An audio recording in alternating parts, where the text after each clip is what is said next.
Ay nako, ito na nga, kanina nung nanganak to, may nakita tayong mga langgam, no? Kasi hindi natin nalinis kaagad. Ngayon, ang gagawin natin, no? Kasi ang dami ng langgam, kaya parang kinakagat na rin yung mga kids, no? Lilipat natin siya ngayon ng lagayan. Lipat natin yung mga kids, then lipat na rin natin ang kulungan yung mother doe para malinis natin yung cage, no? Ito talagang cage na part na to, lagi itong nilalanggam eh. Yan o. Tanggalin natin isa-isa. Yung mga langgam. Medyo mahirap tanggalin yan, no? Kasi nakadikit talaga sa balat. Lalo yung mga newborn na kids katulad nito, kanina lang nanganak. Ang hirap tanggalin ng mga langgam nakadikit sa balat. Lalo pagka tinanggal mo, yung iba nakakagat pa. Kaya ang hirap talagang tanggalin. Kaya tsatsagayin natin yan isa-isa. Yun o. Medyo matagal pero isa-isa yun. Kailangan eh.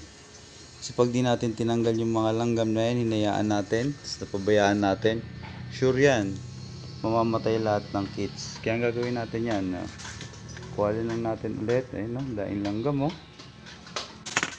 Kasi pag di mo tinanggal yan, ma-attract pa ibang langgam dyan na magpunta eh. Hindi kasi natin nalinis kagad.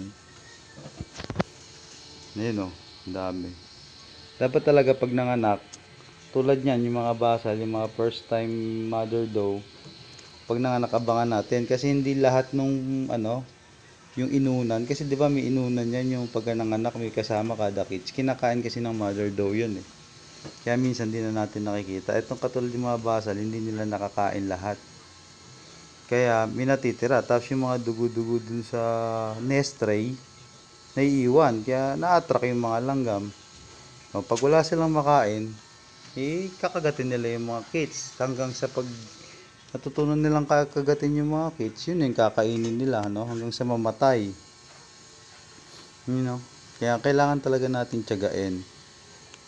Ito talaga yung proseso dapat, no? Kaya yung iba, simple lang, pero nagiging dahilan, no? Ng pagkamatay. Sayang yan, biruin mo, nag-antay ka ng ilang months para ma-breed, tapos ilang days, isang months din para magbuntis, tas mga anak.